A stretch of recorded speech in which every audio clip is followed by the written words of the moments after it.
So I just want to introduce Sarah Augustine. Sarah is an employee here at Mercy. She's with organizational development, and I'm sure she has a job title that I can't remember. So she'll probably say more about herself, but she leads the critical dialogue class here at Mercy, or at least she used to, and she's done this presentation before. And I think shares some very helpful tips, and hopefully you will find the information she shares here today to be useful in your caregiving. So I will turn it over to Sarah. All right, thanks for having me. Are you able to see my screen and see that I have critical dialogue for family caregivers? That's great.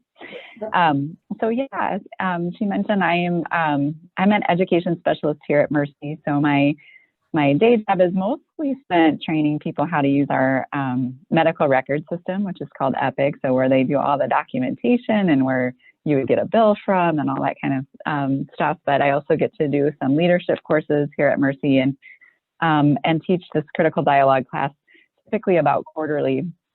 So we had looked a year or two ago at trying to figure out how maybe we could change it a little bit and make it relevant for you as well. And I think it is relevant for everyone. We all have needs to have tough conversations with people. And so what I like about this is that it gives us just kind of a 6-step process to go through to be thoughtful and prepare when we know we have to have a conversation with someone. So it really is, something that we can translate to all areas of our life. So the goal of the next hour or so is just to think about what makes a conversation critical, identify the consequences of not speaking up. So if we continue to avoid those tough conversations, what the impacts can be. And then, obviously if we say the wrong thing, what could happen, but then what the potential is if we planned out a conversation and said the right thing, and then to talk through those 6 steps. So when we think about communication issues, why do we care? Obviously communication issues can lead to frustration between a caregiver or a conversation partner, can have negative impact on relationships, can lead to difficulty communicating our wants and needs, and really also can just lead you to having a burnout feeling from trying to be a translator for someone else as well. We know that communication it's our primary vehicle for sharing, feelings, wants, and needs. Communication issues can mean the caregiver's not always able to understand what the person you're caring for wants, needs, and feeling. And that can lead to frustration, obviously, for both conversation partners. And we know that communication issues can affect relationships at a time when strong relationships are most needed. And so we also know that having to be that primary communicator for the person, translating for someone sometimes in interactions with others can be exhausting and can disrupt, your own interactions with others as well. So obviously that's why we care and why we want to spend more time on it. And then we talk a lot, especially at work, about whose job is it to have that conversation. If you know that something is poor or not right, who has that conversation? Is it your family member or a neighbor or a doctor? And really, we all have that responsibility to have that tough conversation. I think a lot of times, we hope somebody else is going to maybe step up and have that conversation. In the workplace, we talk a lot about setting those expectations about who's responsible for having tough conversations. I think people sometimes think just their manager is responsible or someone else, but we're really all responsible for that.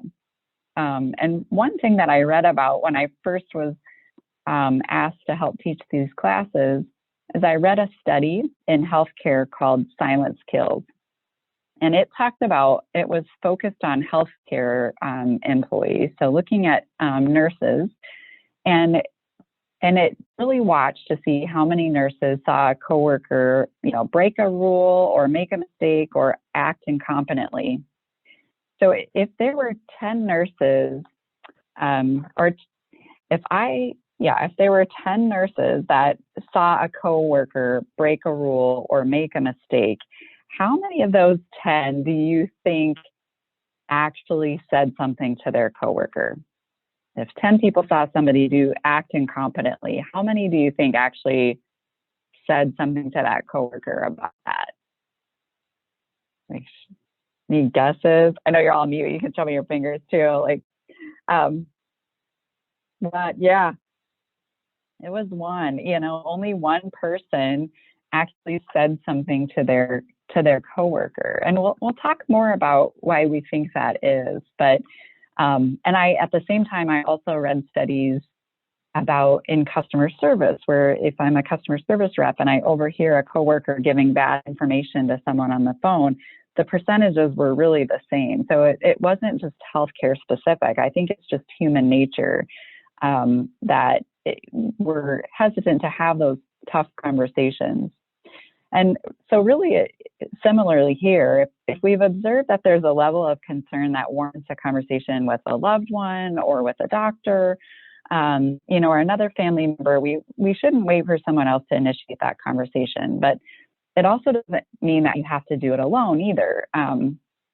We can involve our siblings or other family members or caregivers to make sure that we have all the right people in that conversation. So really, what is critical dialogue? How do we know that conversation is going to be critical? A lot of times there's potential for opposing opinions. You're anticipating that what you have to say is not going to be well received by the other person because you know that they have an opposing opinion. And there's a potential for strong emotions. And this is someone that you want to maintain a future relationship with. So there's high stakes there because you want to make sure that you can continue a relationship. And it also is likely that it's a tough enough conversation that you might need to have it more than once. Tough topics we often don't solve in one conversation. The other thing when we look at critical dialogue, and I think what makes it interesting, is that it focuses more on helping us see the ideas of others by drawing out their reasoning. And that's really the key piece of it all, is trying to understand somebody else's opinion about the conversation that you're going to have. So again, these are every day-to-day conversations. It could be, discussing medicine or treatment with a family or provider, conversations about finances, discussing driving or living situations, disagreements with siblings, or, outside of those types of relationships, it could be addressing any sort of inappropriate behavior you have. I don't know, maybe a neighbor that you're struggling with. They really can run the gamut for all types of conversations. So let's think about a situation. So let's say that you have a spouse with multiple chronic conditions, which is making it difficult to care for him or her at home. So they need assistance with walking, changing clothes, managing medication, using the restroom. The challenges are taking a physical and emotional toll on you, and you no longer think that he or she could stay at home. So what are really the consequences? If you avoid having that conversation with someone, what's going to happen if you keep avoiding that conversation? It's going to get worse. Yeah, it's going to get worse. You're going to get more frustrated. Exactly. That problem's going to continue. What if you have that conversation and it goes poorly? What's really our fear there? Oh, I think sometimes you need to step back and just think about, what that conversation, how it went, and maybe approach it at another time when both you and the other person can cool down a little bit, or whatever you want to say. Right. I think sometimes we are afraid to have those conversations because we know if they go poorly, we don't want to impair the relationship that we have with someone. Yeah.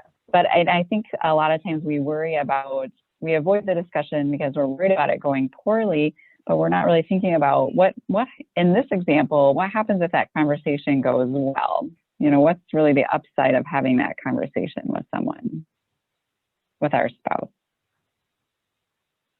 When I've had those conversations, I feel like we've made progress and it's not as, I anticipated it being worse than what it actually was.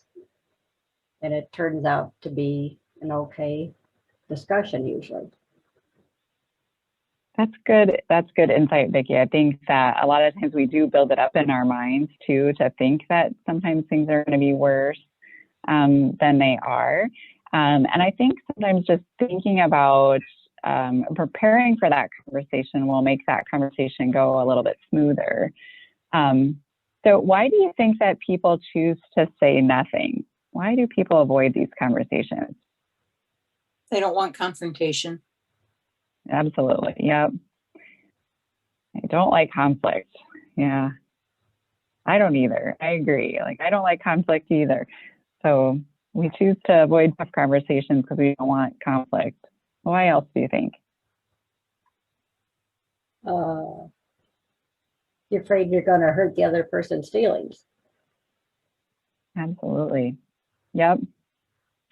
I don't want to point a finger at somebody else. You know, who am I really to be saying this? And I don't want to hurt his or her feelings.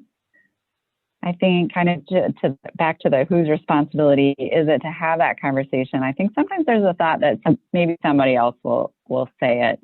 You know, at times I've dealt with some health issues with my parents, and there's times maybe I've hoped that maybe my sister would have a conversation, but you know, really, we're all responsible for having that conversation. And sometimes people have a feeling that it won't do any good. You know, maybe you have a feeling that you've tried to have a conversation before with somebody and they weren't receptive to it, or it went well, and so you're afraid to try again because you just feel like it won't do any good to have it. You know, in the example that we just talked about a minute ago, or maybe it's a spouse who's caring, you know, for a husband or wife, maybe there's a feeling of a sense of responsibility there. And so they feel like they'll be letting somebody down if they mention how they're struggling in a certain situation. So sometimes people choose to say nothing because they just kind of feel like, well, this is my cross to bear. You know, I'm going to continue on in the situation that I'm in. And so they don't say anything. And then sometimes, depending on your relationship with that person, and we talked more about this in a work situation, but people are fearful of a retaliation for sharing their feelings, that they're fearful that, you know, it will be held against them in some manner, so that they don't say anything because they're fearful of saying something. And then the last thing is just, you know, I don't know what to say or how to say it. And so they, you know, just avoid the conversation because they're not sure how to go about it. And so that's really the one that we're going to try to walk through today, is how to prepare for that conversation so that you do know the how to say it. So typically when we're not in a virtual format, I would break you into smaller groups maybe and ask you about conversations maybe that are getting you stuck. But we're in a small group now, and this is where Abby was mentioning that she'll be able to, since she's recording, it kind of pause the recording. So if you're comfortable sharing situations or conversations that are getting you stuck, we can talk about those here. So let's those. And then we really start getting into the steps. So we're going to talk about each of these in more detail, and I can have Abby send out this PowerPoint presentation and another handout and afterwards as well, so that you have it. But so the first step is really thinking about goals, and we'll talk about that those aren't necessarily just your goals, but goals for the relationship, goals for the other person.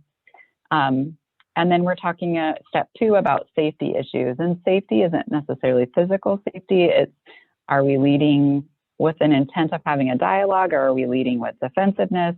Is our conversation going downhill? Kind of knowing some cues to look for when you're not going to be able to have a successful conversation. Step 3 is usually the easy part, which is telling our side of the story. And then step 4 is probably the most important part, which is asking for their side of the story and really listening to that. Step 5 is developing an action plan, and then step 6 is following up. So we're going to dive into each of those in more detail now. And I think the most important step, and sometimes one of the toughest, is thinking about the goals. So we all know in the conversations that we want to have with these other people what the goal for us is. But what is the goal for the other person? You know, what is the goal for the relationship? Or, you know, in maybe Lori's example, it's what's the goal for our joint goal for mom? Or, you know, so it's not only coming at it from your perspective, but it's really trying to understand the other person's perspective too. And maybe why they're hesitant having a conversation, or what is a win for that person.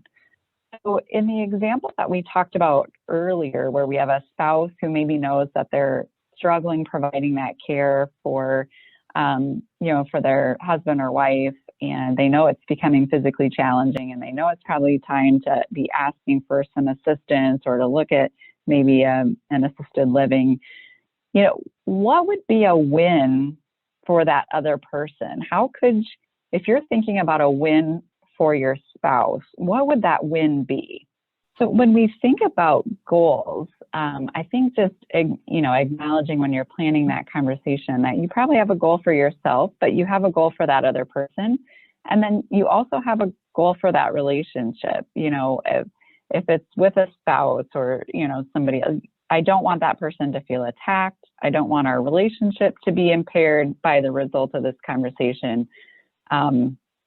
You know, when we think about the example where maybe trying to find assisted living or something for a spouse, especially if that spouse is able to verbalize maybe disagreement with that, you know, maybe have they fallen recently or feeling unsafe?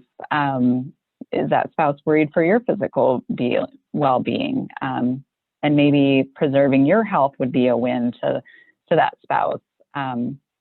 If they were able to have a better quality of life by having a team of people help care for them. So what is it that you could really key in on that you know is important to them? You know, I think about my dad used to say a lot, promise me you won't ever put me in a home.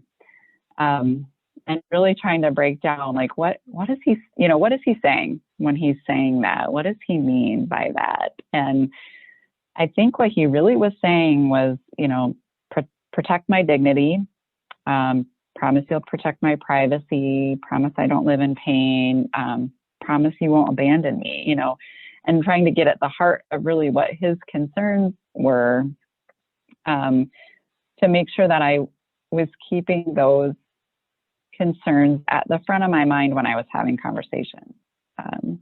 Because if we can keep somebody else's win in mind, we're going to make more progress with that conversation as well. Anybody having a hard time thinking of what the win would be for the person that you need to have the conversation with? Yes. Yeah. And so sometimes the goals that you're coming up with are, you know, it's a win for the other person, to keep that, you know, to keep him safe, to give you peace of mind. So there is a win-win maybe for the other person. But He just doesn't know it. He just doesn't know it. Yeah. And with Alzheimer's, that may be what we have to live. Just acknowledge that I am keeping his best interest at mind, and Okay. that is a win. I think you're right. It's a whole other set of challenges, though, to try to get that agreement that they acknowledge that you see that win. Abby, you had something else to add to that? I was just going to say, I think in general, it's probably hard to have a critical conversation with someone who does have dementia or Alzheimer's and can't, like you said, Liz, rationalize or really understand, if this, then this. So I think it does kind of change the way that you might have this conversation. But in some ways, you have to be your own advocate too, which is why you're doing this is, to allow yourself to have, the capacity to continue being his caregiver. And he's probably not going to be able to see that side of it, which is hard. So actually, the goal for the other person is not that other person's goal. It's the goal for the other person. Almost.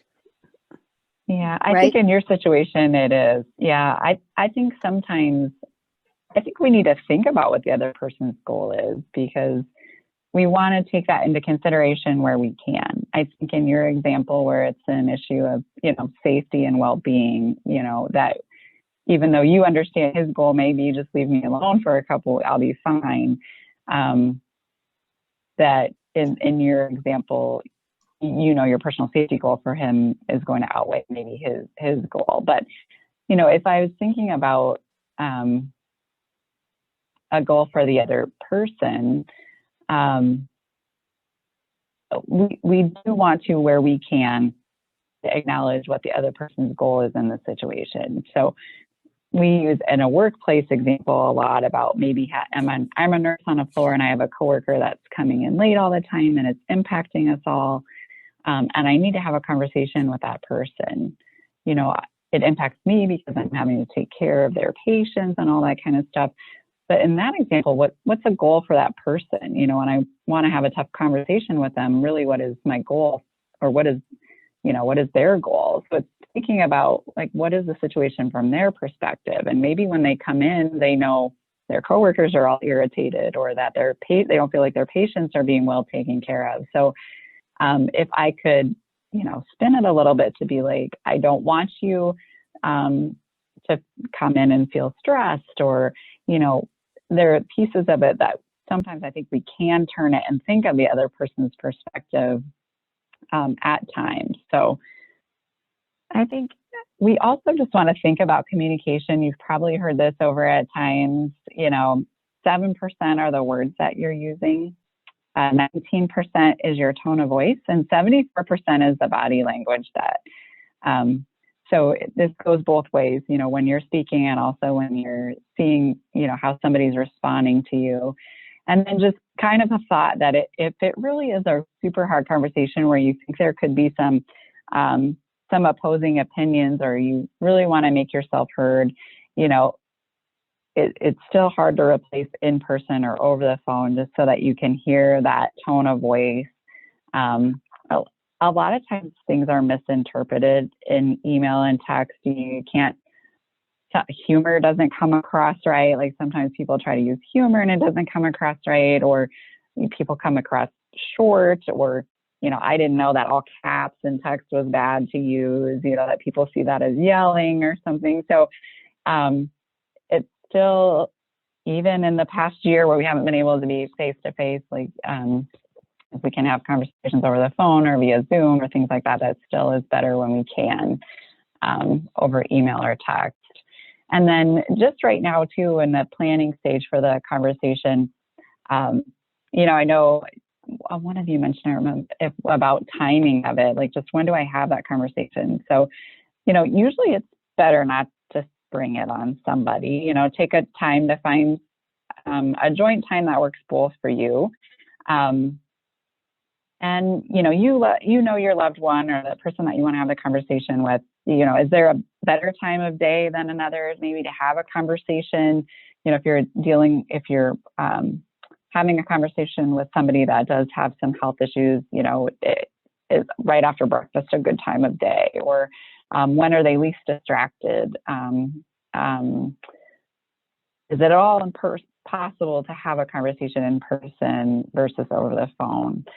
And maybe then just start. You can even give them a heads up that you want to talk about something important, just by saying, I'd like to talk to you about something important. Can we pick a time to meet when we won't be interrupted?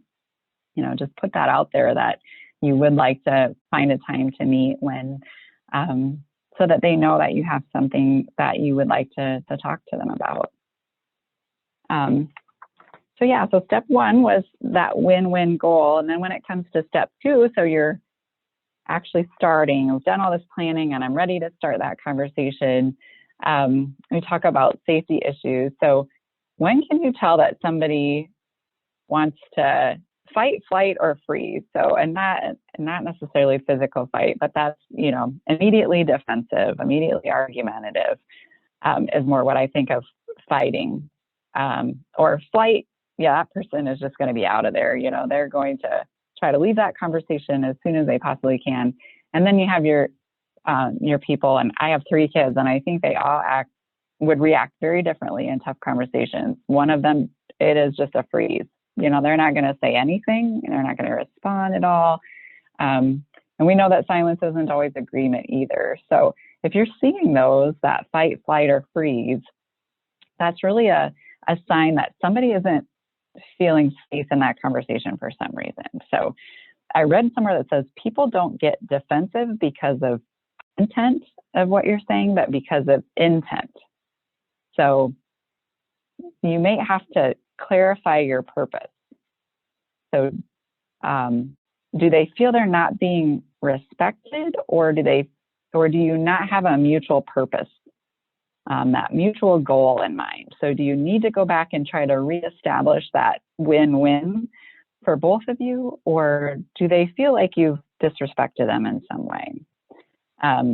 So we want to make sure that we are making it safe for our conversation partner by being respectful, being observant, honoring personal space, tone of voice, those things.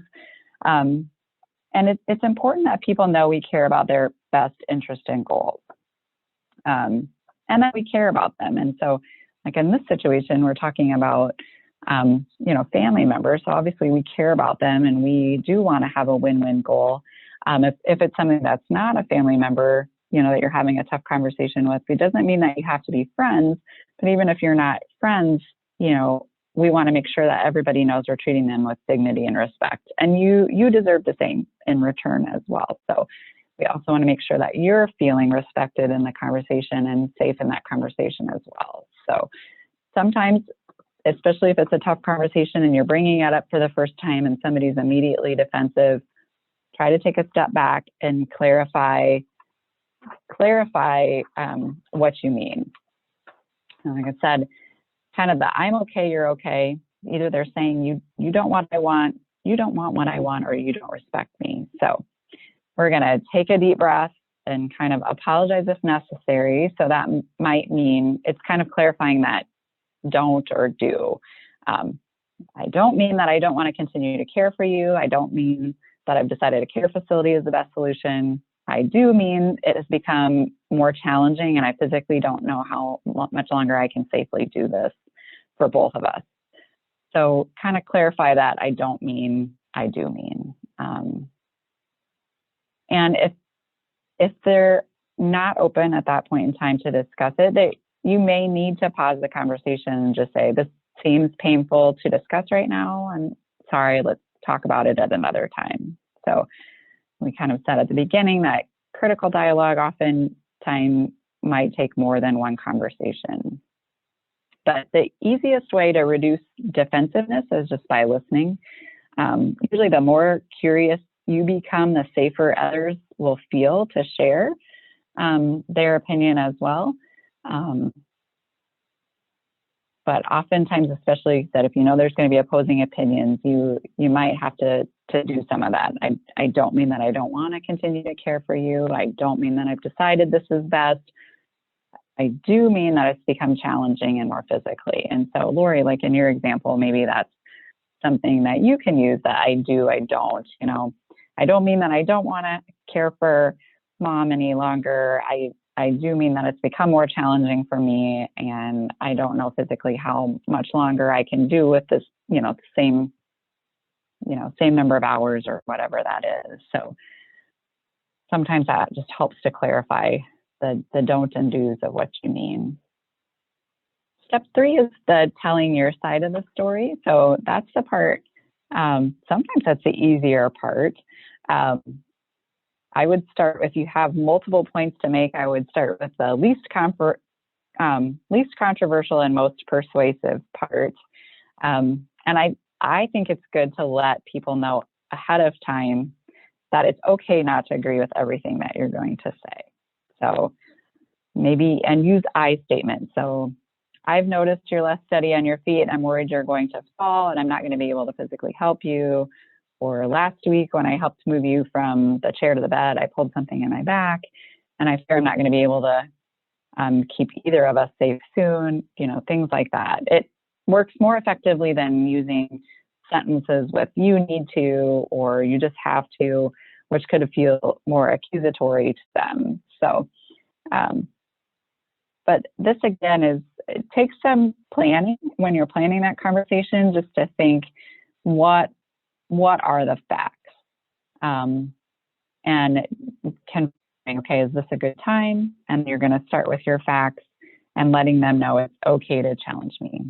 You're not going to agree with everything that I'm going to say, and that's okay. Sometimes just throwing that out there is helpful as well. And then step 4 is, I always like this quote. I've seen it, multiple times, that just say, most people do not listen with the intent to understand. They're listening with the intent to reply.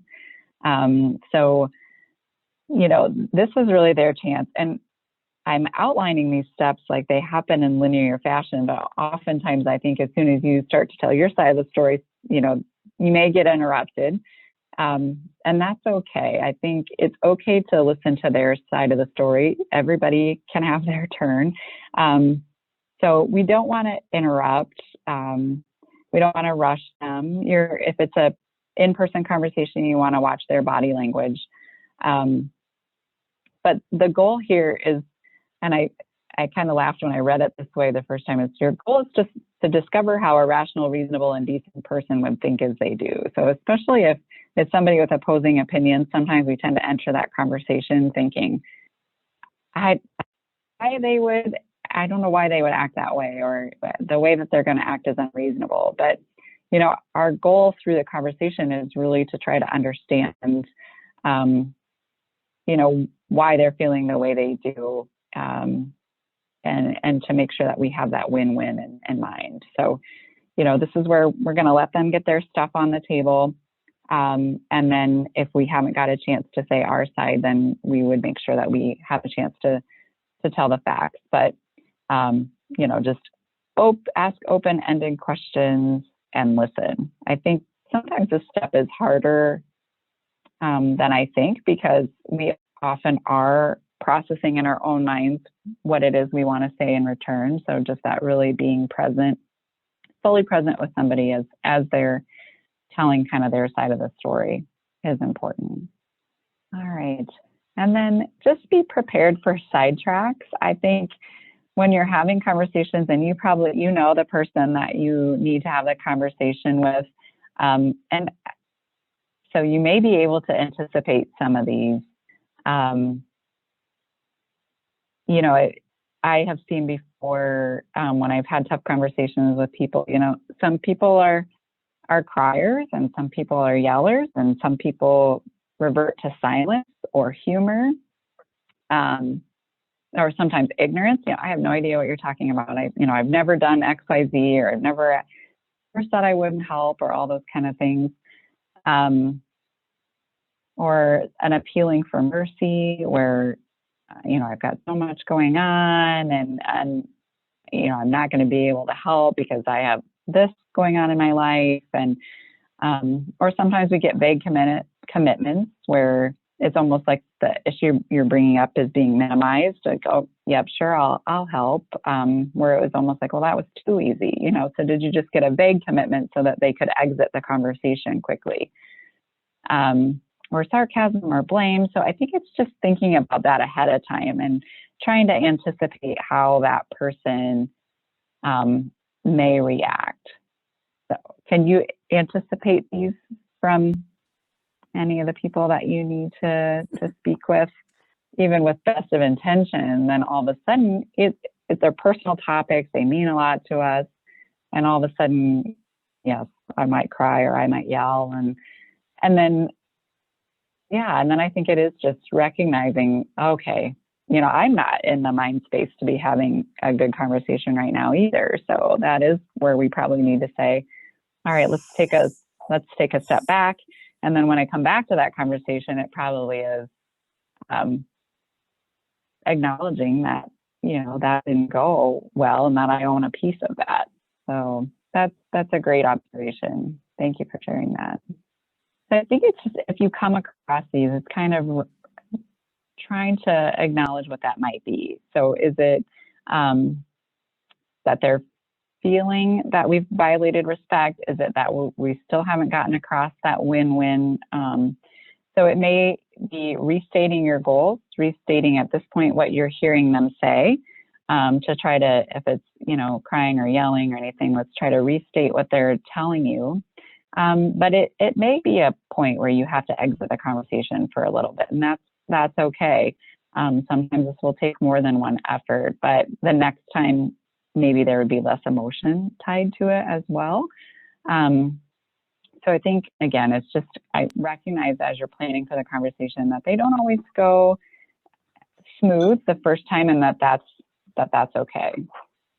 What are your suggestions when these sidetracks happen? Just stepping back or walking away, or? I think, and I think it could be a couple different things. I think if they're using words, can we repeat back to them, okay, this is what I'm hearing you say. If it really is to a point where you think it's too heated, too emotional to continue the conversation, it is okay to walk away. I think at that point in time, I think it is fair just to say, this seems painful to discuss right now. I'm sorry, let's talk about it at another time, and exit the conversation. So that is okay. Or it could be kind of revisiting that, that I do, I don't, I don't want you to feel attacked. I don't mean to say that I don't want to care for you. I don't mean, kind of getting back to that. I don't mean this. I don't mean this. And to try to see if you can clarify that mutual purpose again in the conversation. If it doesn't feel like you're making headway, I think you're fair to exit the conversation at that time. Well, the fifth step is really to develop an action plan. So this is where you try to get some agreement about, what needs to be done. Ideally, if there's a way to kind of lead them so that it's their plan, that is helpful. So you've kind of stated what your goals are and listened to what theirs are.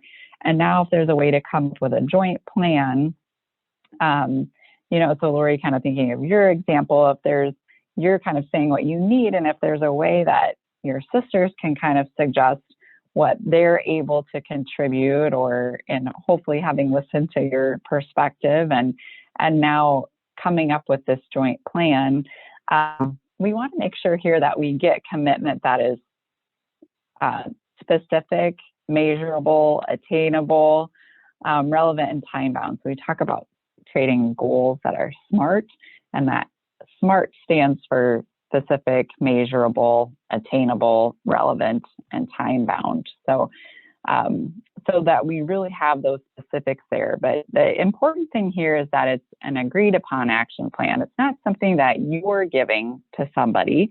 We want to make sure it's something that the other person really does have insight into coming up with, and hopefully through the conversation may even, come to the table with some of their own solutions.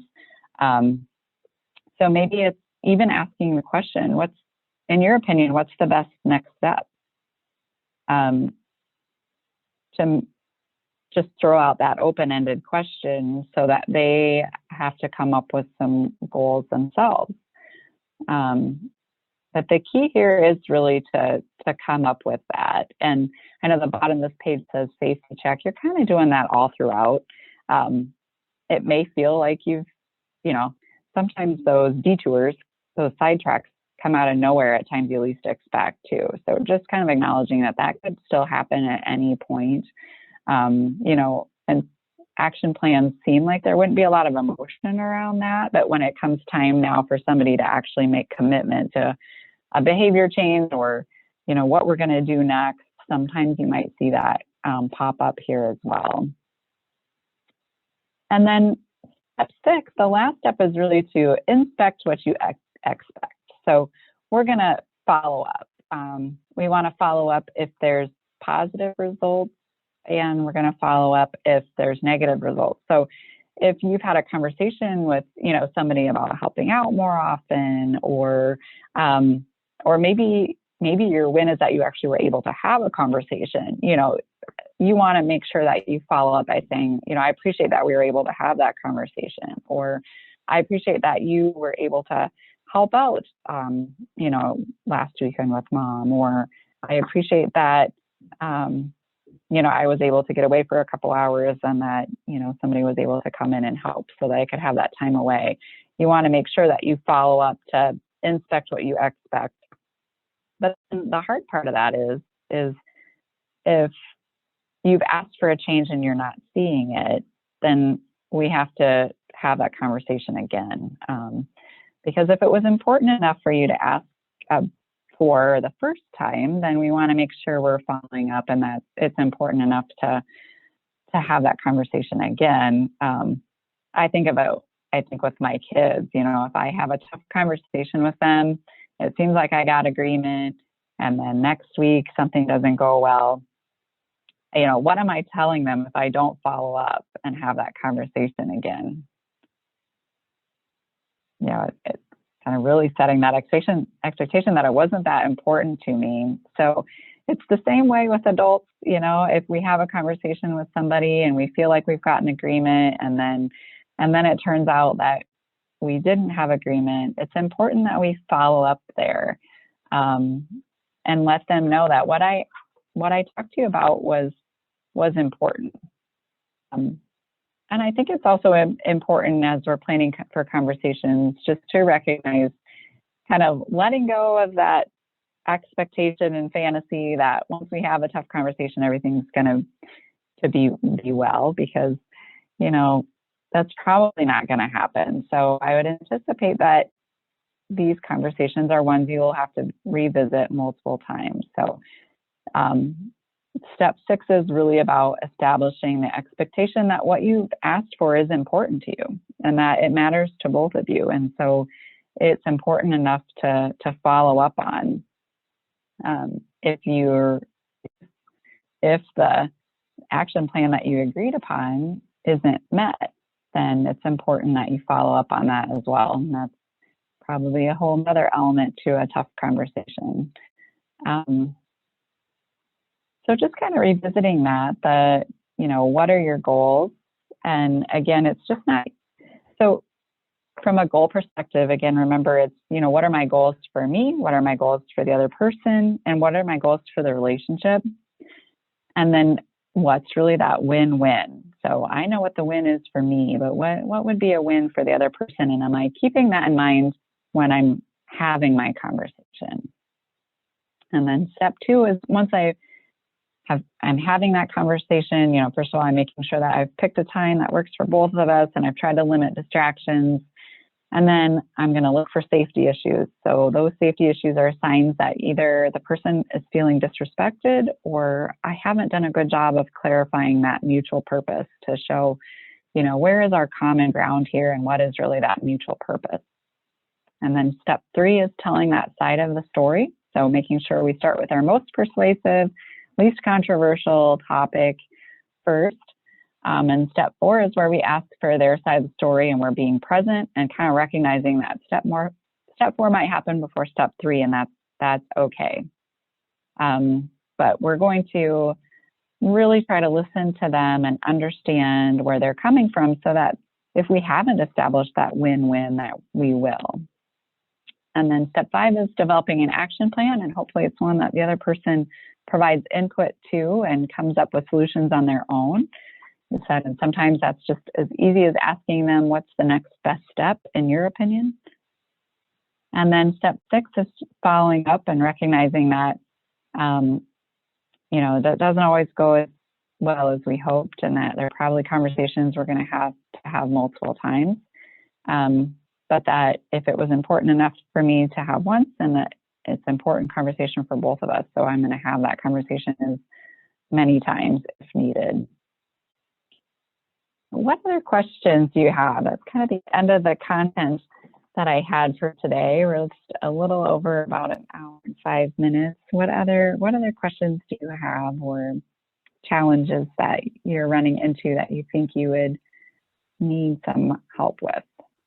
I have one, Sarah. We were talking earlier just about the impact of Alzheimer's and, how that makes for difficult conversations. So, unfortunately, you may not always be able to use all of these steps and tools. I think it's recognizing that sometimes you're making decisions for somebody and you're having their best interest. I still think it's the right thing to do to try to have the conversation and try to understand the other person's perspective and keeping their kind of win in mind. But there does come a point sometimes where that while you're attempting to have the conversation, it may not have the result that you want.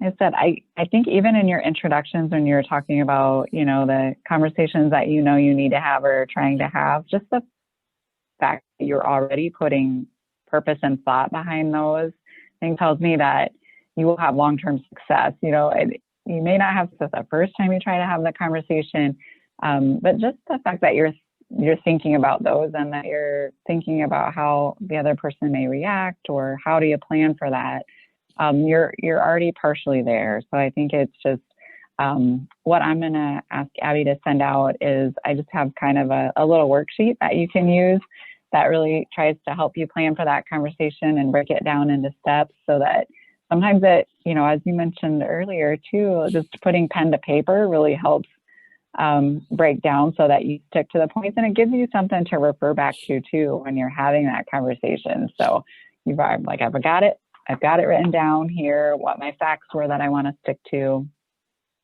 keeping that person's goal and kind of that mutual purpose in mind. And I've got that so I can look at it through the conversation. So I will we'll have those forwarded out to you as well.